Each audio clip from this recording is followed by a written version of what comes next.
এবার চাইলেই মার্কিন প্রেসিডেন্ট ডোনাল্ড ট্রাম্পের সাথে দেখা করতে পারবেন না ইসরায়েলের প্রধানমন্ত্রী বেনিয়ামিন নেতানিয়াহু।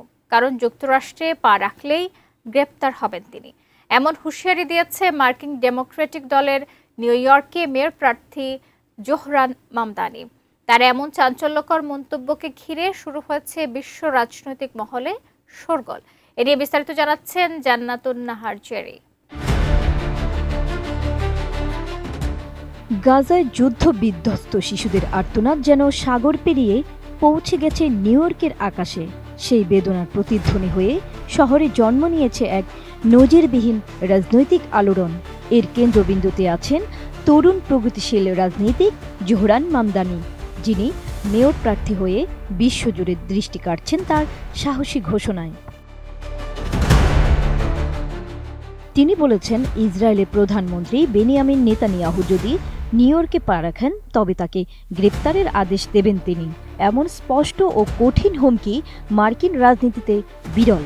কারণ যেখানে অধিকাংশ রাজনীতিক কূটনীতির জটিল ভাষায় আটকে যান, সেখানে জোহরান দাঁড়িয়েছেন একেবারে আলাদা অবস্থানে।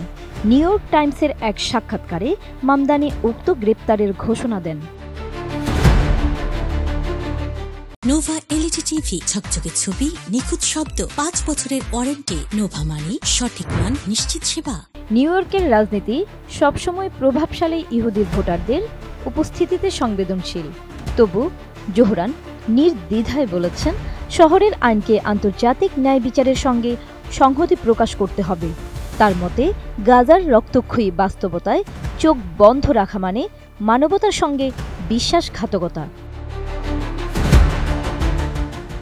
আইন বিশেষজ্ঞরা মনে করিয়ে দিয়েছেন যে যুক্তরাষ্ট্র আন্তর্জাতিক অপরাধ আদালত বা আইসিসি এর সদস্য নয়। ফলে আইসিসি যে গ্রেপ্তারি পরোয়ানা দিয়েছে তার ভিত্তিতে নিউ ইয়র্কে গ্রেপ্তার প্রক্রিয়া চালানো প্রায় অসম্ভব। এমনকি ফেডারেল আইনের সঙ্গেও এ উদ্যোগ সাংঘর্ষিক হতে পারে। তবে ইতিহাসের উদাহরণ টেনে জোহরানের সমর্থকরা বলছেন, অসম্ভবই অনেক সময় পরিবর্তনের পথ দেখায়। যেমন 2004 সালে সান ফ্রান্সিসকোর মেয়র গ্যাভিন নিউসম ফেডারেল আইন অগ্রাহ্য করে সমকামী দম্পতিদের বিবাহের অনুমতি দিয়েছিলেন, যা পরবর্তীতে নতুন অধ্যায়ের সূচনা করে। জোহরান শুধু নেতানিয়াহুই নন, রুশ প্রেসিডেন্ট ভ্লাদিমির পুতিনের নামও উচ্চারণ করেছেন। তার ভাষায় নিউ ইয়র্ক কেবল সংস্কৃতি ও অর্থনীতির শহর নয়, এটি আন্তর্জাতিক আইনের জন্য আশ্রয়স্থল হতে পারে। তবে প্রতিদ্বন্দ্বীরা এটিকে নিছক রাজনৈতিক প্রচারণা বলে আখ্যা দিচ্ছেন। নেতানিয়াহু নিজেও বিদ্রূপ করে বলেছেন, এ ধরনের হুমকি হাস্যকর। মার্কিন প্রেসিডেন্ট ডোনাল্ড ট্রাম্প আবার সতর্ক করে মামদানিকে ভালো আচরণ করতে বলেছেন, না হলে বিপদে পড়তে হবে তাকে। জান্নাতুন Nahar Jerry, desk report, ATN news.